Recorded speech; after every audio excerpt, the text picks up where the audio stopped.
I'm looking at you and you're hot. Out of my face. Steve. Not only did he physically abuse me, but he emotionally and verbally abused me. I think Steven Adler, when he's on drugs, is a monster.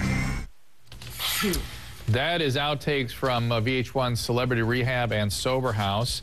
And as we're finding tonight, even a boxing champion cannot will his way through addiction. It's something he must work at every day. It's a problem faced by many tens of millions of you. Oscar De La Hoya is very open and honest today. He's sharing his story, and I hope it will change any of you out there who are sitting on the fence or thinking you might have an issue. Jennifer Gimenez also with us. She's a recovering person. Oscar, you tweeted a couple weeks ago, here it is, "I'm loving my new life, but I was miserable as hell." That was your tweet.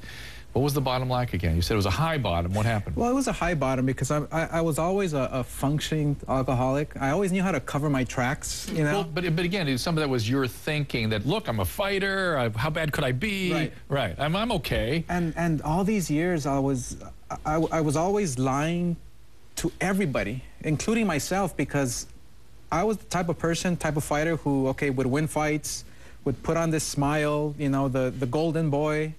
But inside, I was just miserable. I was miserable with myself because the shame that I had inside of me of doing the things that I was doing and capable of doing, it was just, I mean, it was literally a living hell. And now, I don't want you to talk about anything uncomfortable or hurtful, but is there stuff that, you know, it's a rigorous problem of open, honest recovery, and I'm sure you've shared this with the right people. Is there stuff that you can tell about your story that would, I don't know, help people understand where it goes? You know what I mean? Well, where it goes, I mean, as you know, they say jails, institutions, and death. Yeah. And I was headed towards death. I'm convinced I was headed towards death because I don't know how many times I was pulled over under the influence. I don't know how many times. And let go. And let go because. You're Oscar. Of course. And so obviously I didn't have no consequences, and that allowed me to drink even more. And I was finding myself that I was drinking while I was celebrating something, and I was drinking while I was being, maybe we were sad about something, that maybe somebody in the family passed away or something. I always wanted to find an excuse to drink. Yeah. And always find them.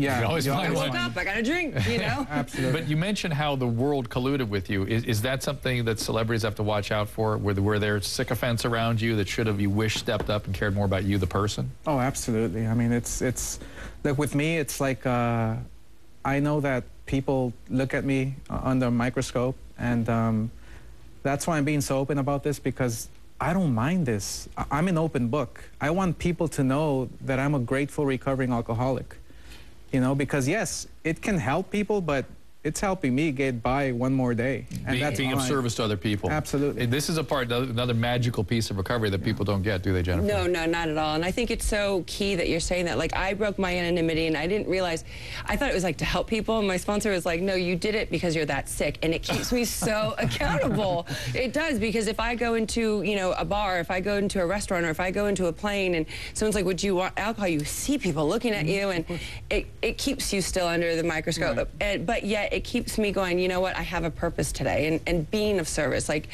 there's not a greater feeling for me than going and helping another woman, or helping somebody else, or like somebody listening and then tweeting me or emailing me going, that was me, or thank you, I understand, or that really inspired me. But you've been sober a long time. I mean, for Oscar, just talking about his story, I think, is where he needs to, yeah, it's very powerful. I think you going to another, like doing a 12-step call, again, I'm hoping I'm not using language that's upsetting to the community out there, but I think that'd be threatening to you at this stage. You're a newbie. You're fragile. You got to really take it hour by hour.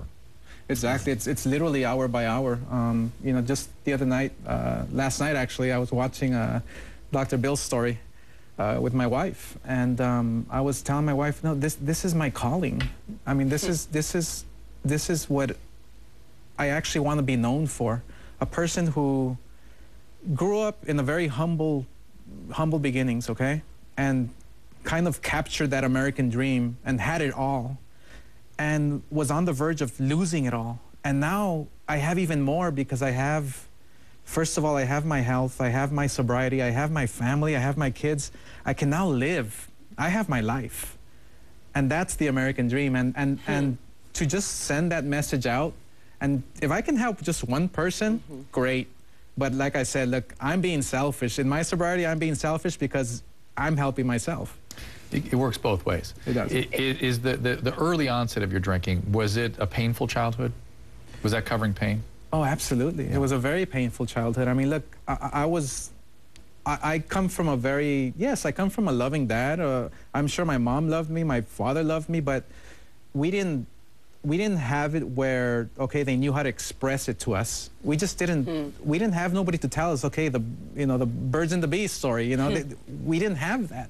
We had to learn how to live on our own, so to speak. So in the streets? In the streets, it was painful. It was just very painful. And we grow up, obviously, you take that wrong turn in life, at a certain point. Well, then you fall in love with the drugs and alcohol. And exactly. It's game on. Jennifer, you had something? One thing that I see, though, and that you and I have talked about, is that he doesn't, one of the key, I think, things for him, and I think for a lot of people, is becoming accountable to somebody else. And also, he doesn't travel alone. He always has a sober member with him. He always has people, like, he's really dialed in and around people that, like, call him out on his stuff and want nothing from him.